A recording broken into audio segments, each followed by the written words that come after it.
I'm Josh Ryan, licensed professional counselor, and this is Pause and Respond, the framework for emotional control, disciplined thinking, and better decisions under pressure, Sunday edition, where I take questions from listeners and explain the answer. And today, we're talking about something that almost everyone experiences, but very few people understand. Why you replay conversations in your head over and over long after the conversations are done. Picture this. You leave a conversation, and at first it seems fine. Nothing major happened, no big conflict, no obvious issue. But then later, it starts. You hear it again, you see it again, and you feel it again. What you said, what they said, shifting to what you should have said, and then what you think they meant. And suddenly, you're not in your day anymore. You're back in that moment, the moment of the conversation, replaying it, rewriting it, trying to fix something that's already happened. And here's what makes this so frustrating. You know it's not helping. You know it's not productive. You know it's not changing anything, but you still do it. Most people think this is a thinking problem. It's not. It's a control problem. You're not replaying the conversation because you need more information. You're replaying it because your mind is trying to regain control after losing it. And when I say losing control, I don't mean you yelled or you blew up. Sometimes you lose control in much quieter ways. Maybe you didn't say what you meant. Maybe you agreed when you shouldn't have. Maybe you stayed silent when something really mattered.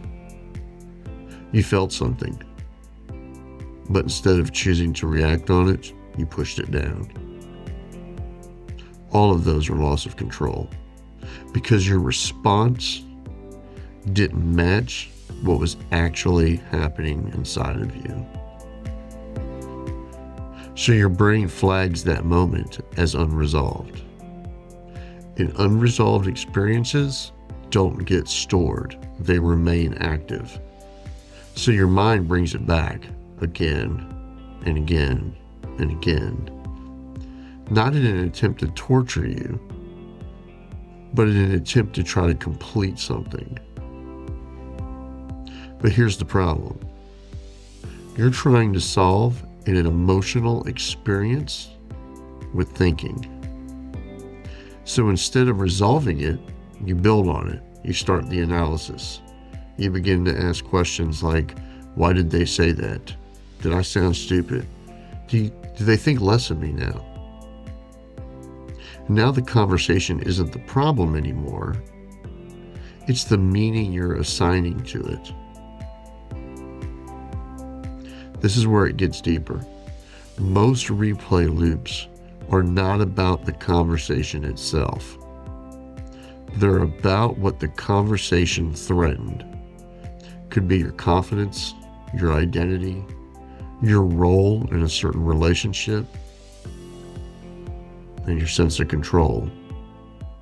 That's why small conversations can feel big later, because they hit something underneath what most of us show. And this is the meeting, and this is the meeting where you had something to say and you didn't.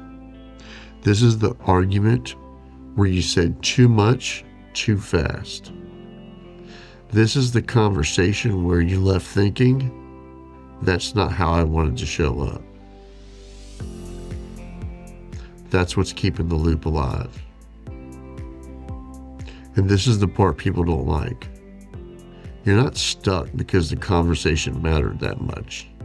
You're stuck because you didn't show up the way you wanted to. That's the gap, and that gap creates the pressure. This is exactly why I built the pause and respond framework, because most people try to fix this after the moment, instead of understanding how to stay aligned during the moment and how to close it after it happens. If you want to break the loop, you don't start by trying to stop thinking. That will fail.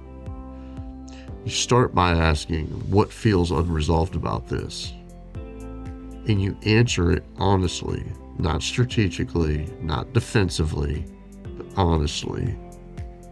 Most unresolved loops fall into these three categories. First one is something you didn't say. You held back, you filtered, you avoided.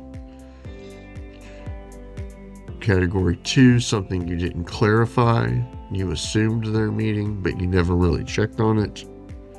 Or category 3, something you felt but didn't acknowledge. You minimized it, you ignored it, or you just simply pushed it down. Of those three categories, the resolution path is simple.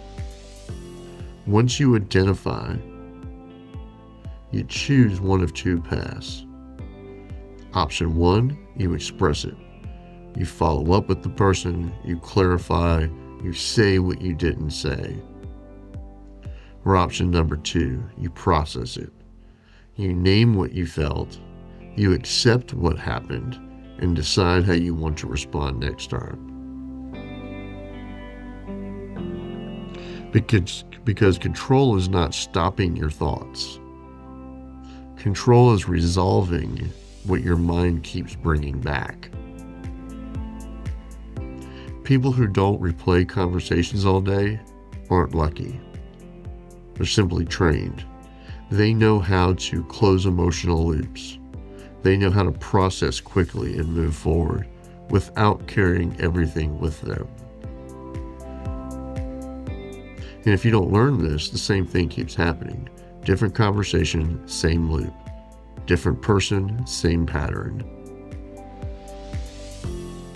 If this hit, then the next episode is where you need to go. What you do after you overreact matters more than reaction. Because that's where most people either repair the situation or make it worse. And if you're serious about this, you can go to the Pause and Respond website, pauseandrespond.com. We've got books. I've got some workbooks up there, links to our new coaching services. Because this is not something you fix by listening once, right? This is something that you train. This is Pause and Respond. We're not here to react better one time. We're here to build control you can rely on. We're in the process. Stay with it. Follow the show so you don't miss the next episode, because next time we go deeper into what happens after you react and how to take back control. Less reaction, more choice.